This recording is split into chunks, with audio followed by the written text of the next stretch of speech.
professor, physician, epidemiologist. I am Dr. Sri Banerjee.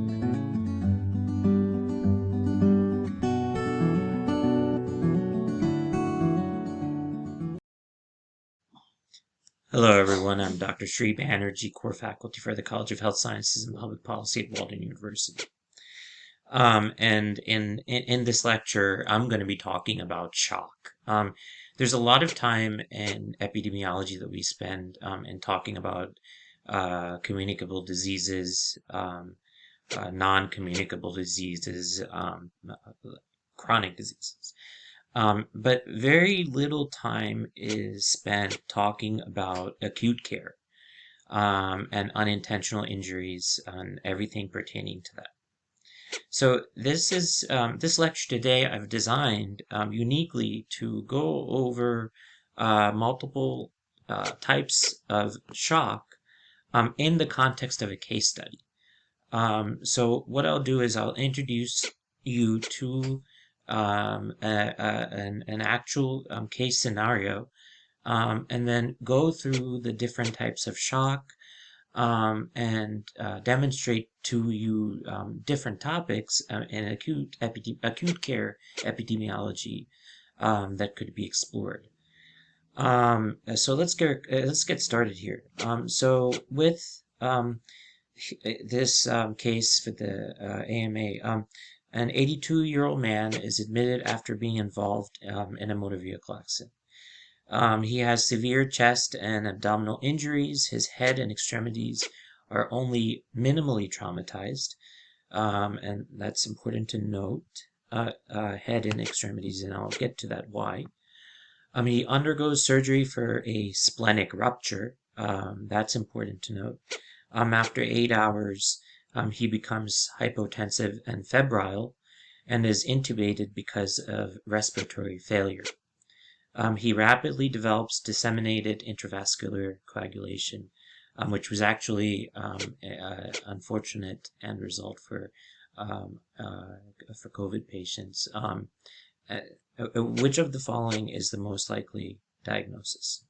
So I've actually already given you enough clues to let you know which one it is.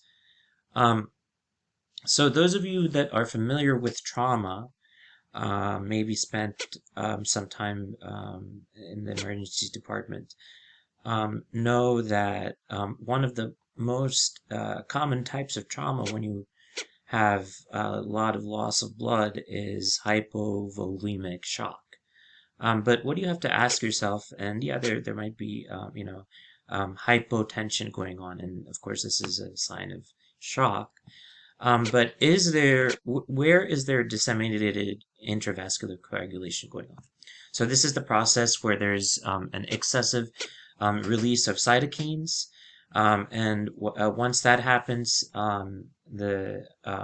there's a rapid use up of clotting factors, and so initially there's a lot of bleeding, and so it's a matter of a lot of clotting. And so a lot of the extremities, unfortunately, go through a kind of a phase of deprived oxygen and nutrients.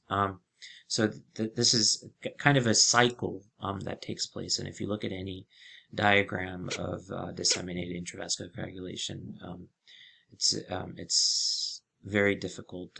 It takes a toll on the body. So I would, if you haven't, I would take a look at that for starters. So going through this list, so it's not hypovolemic shock.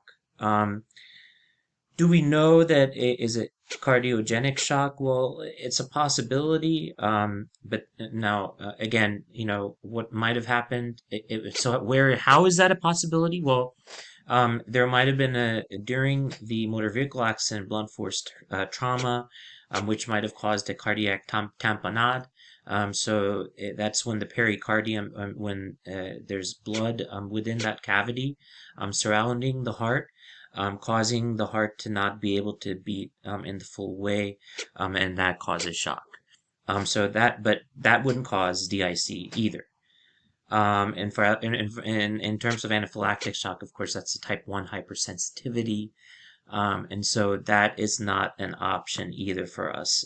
That's more like after allergies, extreme allergy. Neurogenic shock, if there was head injury, then I would say that this might be actually a possibility. But the other thing is that you experience the symptoms like this wouldn't take 8 hours to develop. You would usually develop hypotension from vasodilation rather instantly. So that's the other thing that doesn't fit well.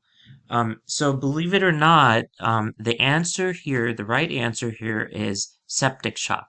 And the reason that that happened is because the blunt force trauma during the motor vehicle accident within the abdomen made some of the gut bacteria come out into the peritoneum, and then it it started to cause infection, rapidly developing infection, causing that infection to release lipopolysaccharides and then go into a phase of septic shock from the release of the lipopolysaccharides.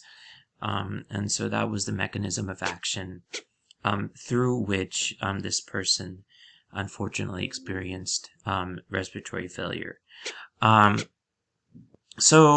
These are all the different types of shock. If you want to do research into acute care and to care from intensive care units, then this is one way to do this. You might be looking at a potential diagnostic of a patient in shock. And in your process of reasoning through all the different types of shock from a case scenario like we did right now in this video, is the exact way I think that you should approach questions when you're starting to learn about certain things, but also see where you can do research in literature so that you can be practicing from early on. You can be practicing evidence-based medicine. And even in public health, the focus is evidence-based public health. Thank you for listening.